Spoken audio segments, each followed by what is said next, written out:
Let's go ahead and talk to Rosamaria in New York. You're on the air. Thanks for holding. Yeah, thank you, Alex, for everything you do, of course, in spreading awareness through our entire globe. I have a few things I'd like to talk about, and one in particular that happened to me personally in regards to everything that's going on in our police state, and I've watched all your videos. Personally, on the 4th of July, on Independence Day, I was traveling alone with my my dog, who is a licensed service animal. He was a miniature pinscher of almost 8 years old.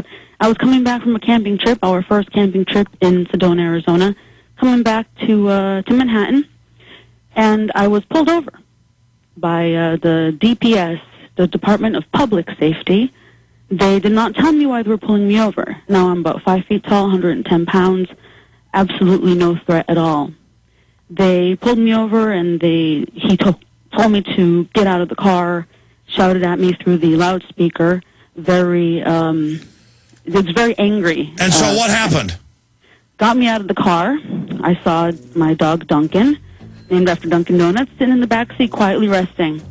Told me to get out of the car, to not turn around, and I heard a shotgun click. He cocked it from his vehicle. Told me to walk backwards, kneel down behind the vehicle, immediately put me under arrest. Never read any Miranda rights. I was put in the back of a cop car. I have multiple sclerosis. I told him specifically he was...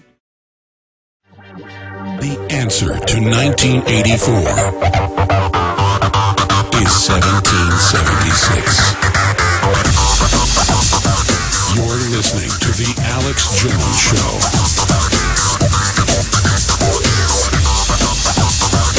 All right, my friends, we are back live. Glenn Spencer coming up here from the front lines of what's happening in Arizona. A lady, Rosamaria, called in from New York. For those that just joined us, she was describing that she traveled from New York to go camping. She was driving back. She has multiple sclerosis, I believe she said. She has a service dog that's a miniature pinscher. Those are pretty sweet dogs. The police officer pulled her over, bullhorned her out, said, get on your knees. Finish up your story of what happened, Rosamaria. At that point, I'm on my knees, and they put me into the back of the cruiser, and with multiple sclerosis, heat is definitely a factor, and it was the 4th of July on the I-17. A lot of traffic is going by, watching what's happening. As they put me back in there, he went to the vehicle which I was driving. It was a car rental. He did not explain anything to me, and another cop came, opened the door to which my service animal had been seating closest to. He weighed no more than 15, 16 pounds. A gentle creature, a service animal. I explained, I have multiple sclerosis. You're violating the ADA. I've not heard my rights. I explained, I have a service animal. He has his vest in the front seat. This is a car rental. The forms are in plain view in the front seat. And what happened? Have no probable cause. What happened? They said they opened the door. Duncan walked out calmly into oncoming traffic, and luckily was not hit. It was like watching my child. He ran southward. They chased him. More cops came. They chased him northbound. In the meanwhile, I'm in the back asking for air. The cuffs were very tight on me. I was told if I spoke, I would be gagged. It wasn't told. I was shouted. And then Duncan, I came back toward the cruiser. I am his responsibility. He has to come to Mama. They would not let me open a window for me to simply whistle and call his name to have him come. Yeah, well, it's all about control and power, and it's such a war zone in Arizona, and so many people are being killed, and Mexico is collapsing, that these type of things happen. But how did, and it's terrible, because, I mean, I see the reports of where they go to the old woman's house. Her grandson hadn't lived there in 18 years. They got a drug warrant. She puts the little dog in the bathroom. They open the door and shoot the dog. I mean, it's just craziness. It's all this macho, attitude, and it's out of control. But I mean, how did this end? They chased, basically, they lied to me. They said, dog will come back. They chased him to his death. He was hit by traffic on the I-17, and I never saw him again. I had MS, and he was my source of independence, and on Independence Day, he was taken from me.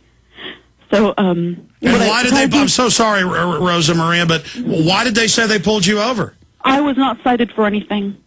I was told that perhaps, I assumed, why would I be pulled over? Perhaps speeding. I was going with the flow of traffic. And they never cited me.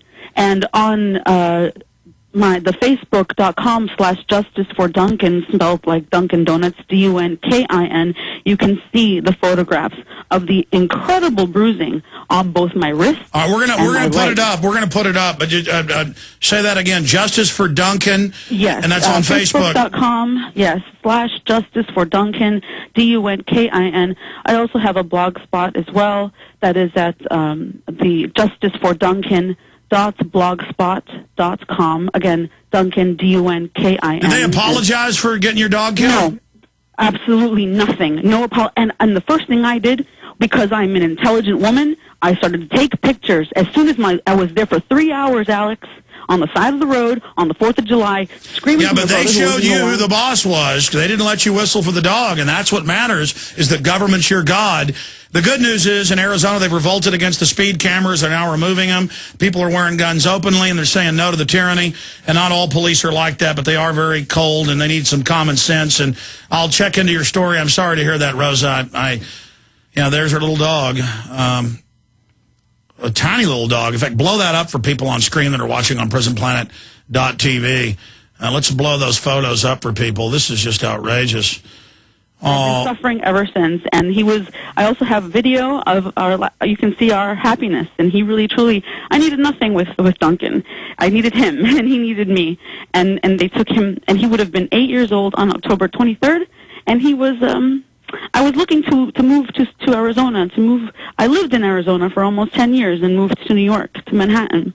And I was looking to reestablish myself there for our sake, for Dunkin and my sake. He was my unconditional love. I looked forward to a time when we can go back. And now, Sedona, Arizona, the energy there is no good, and there's no way I'll go back there unless it is for press conferences. This is heartrending, and we need police stopping criminals, not out there revenue generating. But again, they're now saying nationwide they're not going to respond to crime, only they're going to raise money. The police are being converted to tax collectors, and good police that ask for help are not being given it. God bless you, Rosamaria. I'm sorry to have to know that happened to you, and it hurts my heart because I have dogs that I love. I have a Chihuahua and a French Bulldog, and they're members of the family.